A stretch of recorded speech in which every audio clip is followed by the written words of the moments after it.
The invitation came through the family group chat at 8:47 p.m. on a Tuesday. Emergency family meeting. Saturday, 2 p.m. Attendance mandatory. My Uncle Marcus, the self-appointed patriarch since my father's passing, had spoken. The group erupted with confirmations, each more enthusiastic than the last. I stared at my phone, sitting in my tiny one-bedroom apartment in Brooklyn that my family loved to criticize. The same apartment that helped me save over $2,000 a month compared to the luxury buildings my cousins lived in. The same modest space that had been the foundation of my entire financial empire, though none of them knew that. "Olivia, we expect you to be there," my mother texted privately. "Uncle Marcus specifically asked about you."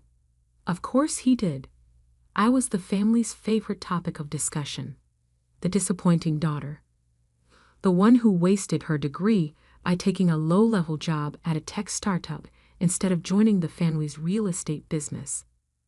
They didn't know that startup had made me a millionaire before I turned 27, or that I now silently owned shares in half the buildings my uncle's company managed.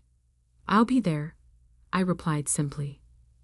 My cousin Sophia called immediately. "Liv, you might want to prepare yourself," she whispered. "They're planning something big. I overheard Mom and Uncle Marcus talking. They're calling it the intervention." I almost laughed. "The intervention? They think you're struggling, living below your potential. Uncle Marcus has this whole presentation prepared about bringing you into the family business, getting you a proper apartment." I glanced at my laptop screen, still open to my investment dashboard. The numbers glowed back at me. $147 million in tech investments, $89 million in real estate holdings, $23 million in cryptocurrency. Total net worth, $259 million. All built quietly over 8 years while they thought I was just getting by. "Thanks for the warning," I told Sophia. "I'll handle it." Saturday arrived crisp and clear. I dressed deliberately in my most modest outfit. Simple black pants, a gray sweater from Target, scuffed boots. The costume of someone they needed to save. The family estate loomed ahead as I parked my 10-year-old Honda among the gleaming luxury cars. Inside, the tension was thick enough to cut. 28 family members sat in the formal living room, arranged like a corporate boardroom. Uncle Marcus stood at the front, next to a projection screen. My mother wouldn't meet my eyes.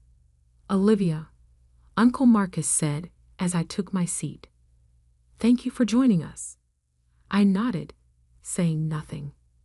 "We've called this meeting because we're concerned," he began, clicking to his first slide.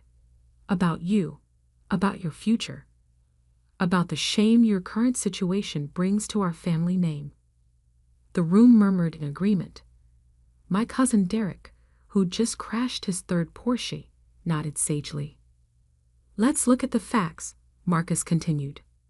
"You're 32 years old, living in a rental apartment in a questionable neighborhood, working at some obscure tech company instead of building real wealth with the family business."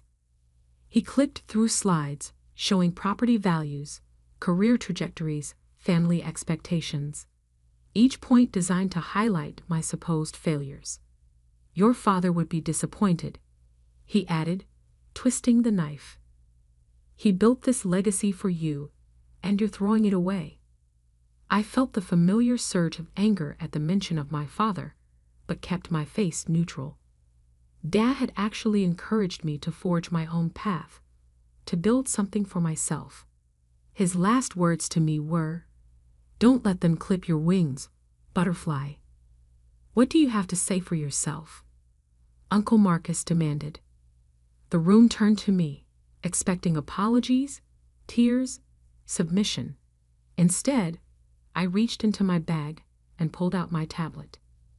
Actually, Uncle Marcus, I said calmly, I have a presentation of my own.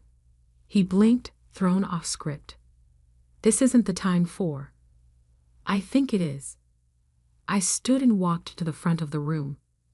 You mentioned building real wealth. Let's talk about that. I connected my tablet to the projector, watching their confused faces. The first slide appeared. A satellite view of their office building on Madison Avenue. This is your company headquarters, I said. Purchased last year for $68 million. Except it wasn't purchased by Harrison Real Estate Holdings. Uncle Marcus frowned. What are you talking about? Of course it was. No, I said softly. It was purchased by OLI Ventures, my company. I clicked to the next slide, showing the ownership documents, along with 6 other properties in your portfolio. The room erupted in whispers. Uncle Marcus's face turned red. That's impossible. You can't afford. I clicked again. My investment portfolio filled the screen, numbers clear as day. The room fell silent, as if all the oxygen had been sucked out at once. As of this morning, I said into the silence, my net worth is $259 million. That tiny apartment you mock. It's in a building I own. That obscure tech company. I was employee number 4. My shares are worth 8 figures. My mother's hand flew to her mouth. Uncle Marcus gripped the podium for support. But, he stammered, why didn't you tell us? I looked at him steadily. Because you never asked. You were too busy planning interventions to notice I didn't need one. The room stayed frozen. Years of assumptions were crumbling around them. My cousin Derek had dropped his phone. Aunt Patricia looked like she might faint. Now, I said, clicking to my final slide, should we talk about the real estate market? Because I have some concerns about your recent acquisitions. The silence lasted exactly 37 seconds before Aunt Patricia found her voice. This must be some kind of mistake, she sputtered, her perfectly manicured hands trembling as she adjusted her pearl necklace. Olivia has always been modest. I smiled slightly. Would you like to see the bank statements, Aunt Patricia? Or perhaps the property deeds? I have those too. Uncle Marcus had collapsed into a nearby chair, his face ashen. How? He whispered. How did you manage this without any of us knowing? I pulled up another slide. Let's start with 2016. While you were all mocking my entry-level job at that weird little startup, I was earning stock options. The company was called DataSphere. You might recognize it now. It went public last year at $86 billion. Derek leaned forward, suddenly interested. But that's the company that revolutionized AI data processing. Yes, I nodded, and I own 2% of it. But that was just the beginning. I took those earnings and started investing in real estate. Not the luxury developments you chase, but strategic properties in emerging tech corridors. Silicon Valley, Austin, Boston. My mother stood up shakily. Olivia, sweetheart, why didn't you come to us for advice? We could have helped, like you helped when I wanted to take that tech job, I asked quietly, or when I moved to Brooklyn instead of the Upper East Side. The family's idea of help has always come with conditions. The room shifted uncomfortably. They remembered all the snide comments, the interventions, the constant pressure to conform to their version of success. But that's not why I'm showing you this, I continued, clicking to a new slide. These are your company's recent acquisitions. 6 properties, all purchased above market value, all in areas with declining tech presence.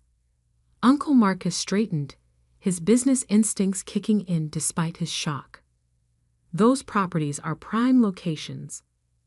They were, I interrupted, 5 years ago. But you're so focused on traditional metrics that you've missed the shift. Tech companies are moving out of those areas. I know because I've been tracking their real estate plans through my network. I show them the data, vacancy rates, market trends, projected values. The same information I'd been trying to share for years, only to be dismissed as inexperienced. Your portfolio is about to take a significant hit, I explained, unless you pivot quickly.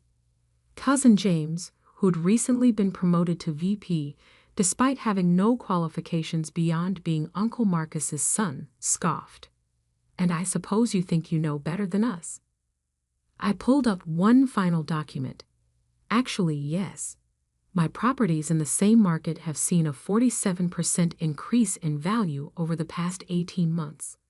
Because I understand where the industry is actually heading, not where you think it should be. The room erupted in chaos.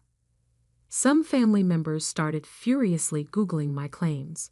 Others whispered frantically among themselves. Uncle Marcus just stared at me, seeing me, really seeing me, for perhaps the first time. What do you want? He finally asked. Why show us all this now? I took a deep breath. This was the moment I'd been waiting for. I want to propose a merger.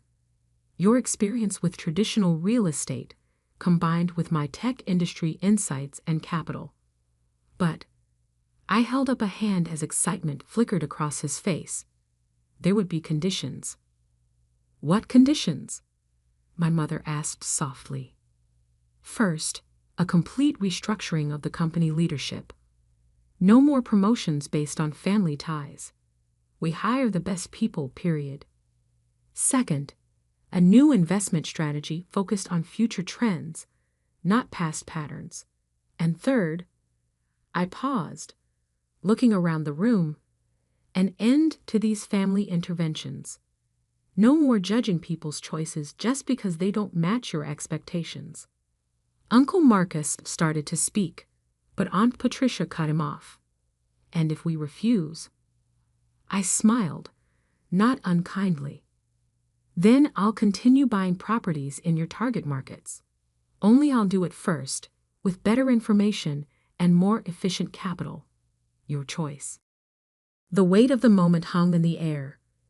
Decades of family dynamics, power structures, and assumptions about success were being rewritten in real time. My cousin Sophia, who'd warned me about the intervention, suddenly started laughing. Oh my God, she gasped. All those times you asked to join our real estate meetings, you weren't looking for a job. You were doing market research. I winked at her. Someone was paying attention. The family meeting that was supposed to be my intervention had turned into something else entirely. A reckoning. A redistribution of power. And perhaps, if they were smart enough to take my offer, the beginning of something new. Uncle Marcus stood up slowly, straightening his tie. I think, he said carefully, we should continue this discussion over dinner. Perhaps at your apartment? The same apartment they'd spent years criticizing. I caught the hint of humility in his voice and nodded. I'll have my chef prepare something suitable. Your chef? My mother squeaked. Of course, I replied. Did you think I actually cooked all those holiday dishes myself? The drive back to my modest Brooklyn apartment was silent. My mother had insisted on riding with me, perhaps hoping to bridge the years of misunderstandings during the 20-minute journey. She kept glancing at my old Honda, no doubt wondering why I drove it when I could afford a fleet of luxury cars. It's a good car, I said finally. Reliable. Inconspicuous. Like you, she whispered. All these years, we thought. You saw what you expected to see, I replied, pulling into the private underground garage of my building. The security guard nodded respectfully as we passed. Mr. Santos, is everything prepared upstairs? Yes, Ms. Olivia. Your chef has everything arranged, and the documents you requested are in your office. My mother's eyes widened as we stepped into the private elevator. Documents? Merger proposals, financial projections, the kind of homework you always told me to do, remember? The elevator opened directly into my apartment, and I heard my mother's sharp intake of breath. The tiny space they pitied me for was actually 3 units combined into a 4,000 square foot masterpiece. Floor-to-ceiling windows showcased the Manhattan skyline and original artwork. Much of it from emerging artists I'd invested in adorned the walls. Uncle Marcus and the others arrived minutes later, their luxury cars having taken longer to find parking on the street. Their faces as they entered were a study in dawning comprehension. Please sit. I gestured to the massive dining table, already set for dinner. Chef Andre has prepared something special. Andre? Aunt Patricia perked up. Not Andre Dubois? The same. I nodded. He consults for my restaurants when he's not running his 3-star Michelin establishment. Your restaurants. Derek choked on his water. Among other things. I took my seat at the head of the table, a position Uncle Marcus had occupied at family gatherings for as long as I could remember. But let's discuss business first. Over 7 courses of exquisite French cuisine. I laid out my vision.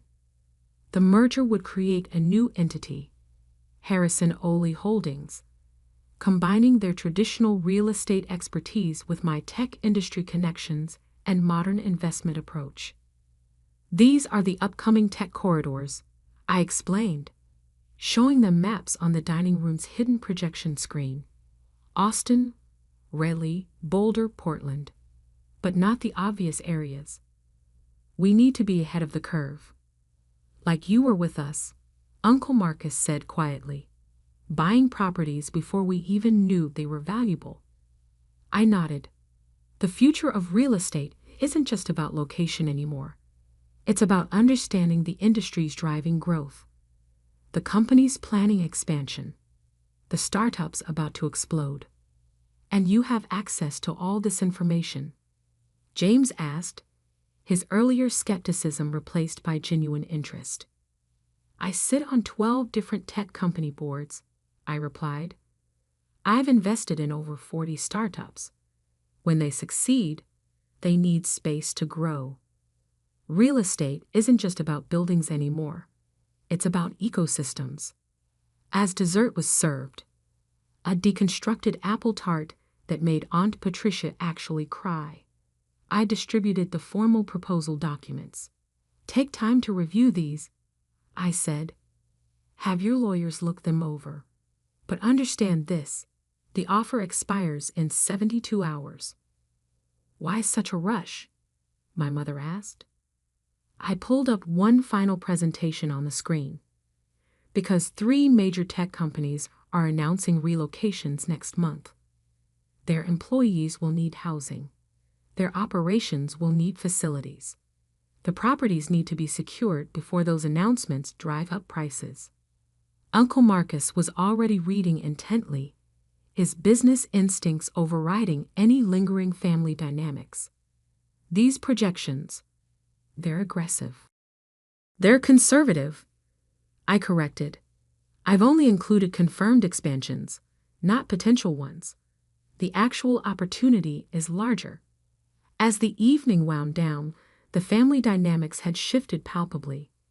Gone were the condescending comments about my lifestyle choices. Instead, cousins who'd once mocked my career were asking about tech investment opportunities. Aunts who tried to set me up with suitable men were suddenly interested in my business strategies. One last thing, I said as they prepared to leave. If we do this merger, we do it my way. No more nepotism. No more old boys club. We hire the best people, period. Can you handle that? Uncle Marcus looked around the apartment, at the success they'd been too blind to see, at the empire I'd built while they'd been planning my intervention, and nodded slowly. "I think," he said carefully, "we'd be fools not to." 3 days later, the merger documents were signed. 6 months after that, Harrison Ola Holdings had doubled its portfolio value. The family that had once gathered to save me was now following my lead. My father would have loved the irony. Last week, I finally sold the Honda. Not because I needed something flashier, but because I'd found another young professional who needed a reliable car to get to their modest job. I included a note with the keys. Sometimes the biggest dreams hide behind the smallest beginnings. Trust your path. The family still holds regular meetings, but they're different now. Less about judgment, more about growth. Less about maintaining appearances, more about creating value. And that tiny apartment they'd been so worried about, I kept it. Renovated it into a startup incubator for young entrepreneurs who, like me, have dreams bigger than their current circumstances. Because sometimes the best revenge isn't proving people wrong, it's showing them a better way to be right. As for Uncle Marcus, he recently admitted something at a board meeting. I spent years trying to protect the family legacy, only to discover that Olivia was building its future. I didn't say, "I told you so." I didn't need to. Success speaks for itself. Sometimes it just needs a little time to find its voice.